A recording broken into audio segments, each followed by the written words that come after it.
Hey, what's up everyone? This is going to be my review of Titan Season 1, Episode 10, entitled Koriand'r, and this is probably my least favorite episode of the season so far.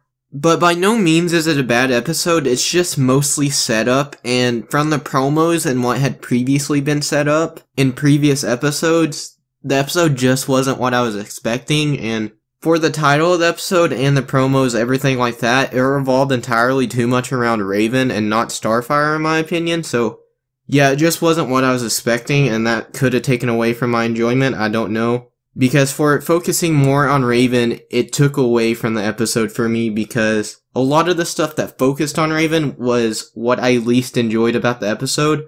I loved all the stuff with Dick, Donna, Starfire. There's not much else non-spoilery I can say, so if you haven't seen the episode, I recommend going to check it out. From here on, it's going to be spoilers. So the episode picks up where episode 8 Donna Troy left off. Starfire has gotten her memories back. She knows her mission is to kill Raven, so she's gonna kill Rachel. But Dick and Donna get there in time. Donna saves her, knocks out Starfire in one blow, and Donna Troy versus Starfire is one of the most enjoyable parts of the episode. You get to see the lasso, and just the two most powerful characters we've met so far facing off. It was short, but it was entertaining. So once Starfire wakes up, she has her memory back. She doesn't know why she would have wanted to kill Rachel. She loves Rachel. She runs off. She's going somewhere. Donna throws a tracer at the truck she drives away in. Donna and Dick are going after her, following her to wherever she's going. Once they catch up to her, she's at this storage unit, abandoned warehouse. And Starfire's like, the answer's in here. They open it. They find a cloaked ship. It's the Tamaranian ship that Starfire came to Earth in. They go on it, they find this book, and they learn of Trigon, they learn of his history, they learn that he was banished. He was sent to Earth to conceive a child, then he was banished, imprisoned, and that child is the gateway back. Trigon's prophecy is to destroy worlds. Starfire was sent to Earth to kill Rachel so he couldn't get to Earth, because Earth will be the first planet he destroys, covers in his darkness, but eventually all planets will be covered, all planets will die.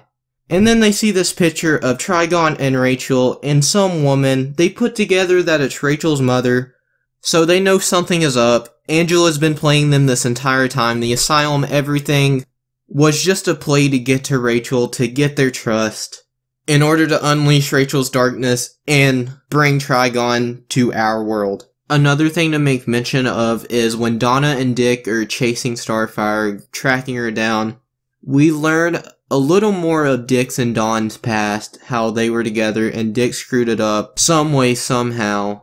So it's just cool getting that reference again, because we knew they had some kind of past, they had an affair. So my least favorite thing about this episode is how much it revolved around Angela, around Rachel's mother, because I don't really like her character, and I guess you're not really supposed to because of what happens later in the episode. And the reveal that she's evil was totally predictable. It was way too predictable, but I don't really know if the showrunners expected us to fall for all that. I don't know if they expected us to think she was all good, because whether it was intentional or not, she had shady vibes from the moment you met her. And Titans does not treat their fans like idiots. They don't slap you in the face with on-the-nose remarks. They trust that their fans can figure stuff out. But they do a lot in this episode just to show that she's evil. We get this kind of unnecessary thing with one of her former neighbors she had before she moved to Chicago with Trigon or whatever to help the organization to try to bring Trigon back. Whatever she went to Chicago for.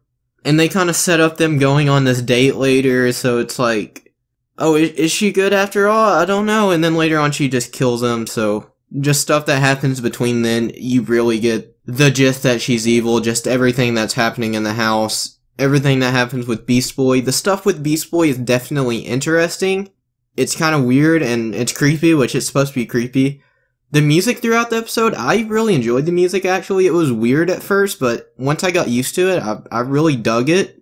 I don't know if that's supposed to be Trigon's theme or what, but I really enjoyed the music. And I'm not really into horror type stuff, but I expected that with Rachel and Trigon, so I wasn't entirely expecting it to get this dark, but from what I saw earlier in the season, I wasn't surprised that it got this dark, of course.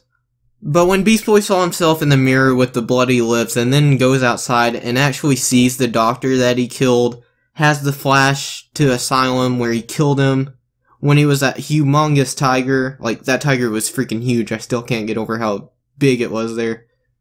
I really enjoyed that. I like that he still had flashes to that. Because even in the Donna Troy episode, he brought it up. Like, that's still haunting him.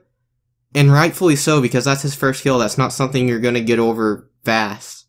But eventually, Gar, his mouth does really start bleeding. He's bleeding probably internally, and he's got a lot of blood on his face. He's dying, and Rachel can't save him, so this leads Angela to tell her that Trigon can, her father can save him. So Rachel brings him through. We see Trigon. That's something that shocked me. I did not think we were going to get Trigon this season. I thought, if anything, he'd be the very last episode. We'd get a tease of him. He'd be the main villain of season 2. I didn't expect to see him here. So actually seeing him is a bonus for this episode. It's something that I was shocked by. The ending is something I really enjoyed. Trigon enters our dimension, heals Gar for Rachel, and then Angela asks him, is it time to eat the world? He says not until her heart breaks, looks straight at Rachel.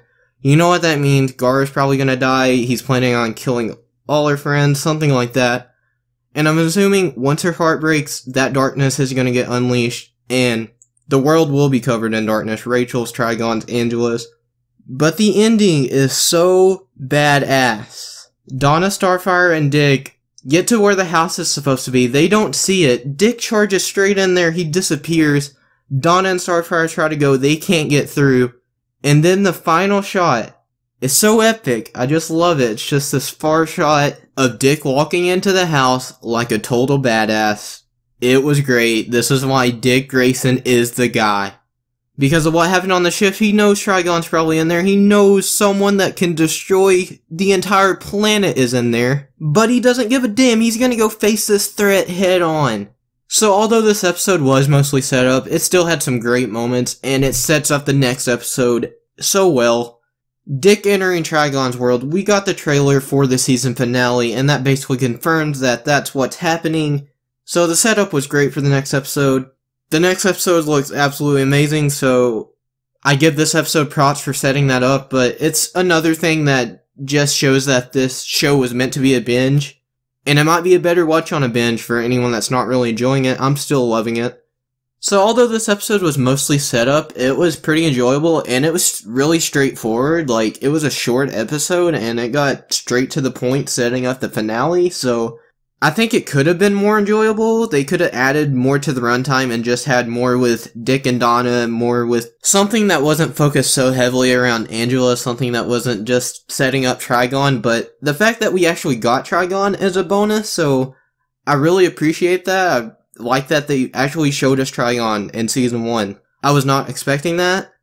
But with all that being said, I'm gonna give the episode an 8.8 out of 10. It's the lowest score of a Titans episode so far. I enjoyed the pilot slightly more, and I just give the pilot a little more leeway since it is a pilot. It has to set up everything, all the characters, and just set up what the show is going to be. But this was still a good episode. Titans has not had a bad episode. Anyway, let me know what you thought about the episode down in the comments below. Leave a like, share, and subscribe if you enjoyed the video. Thank you for watching. I will see you guys sometime. They're coming.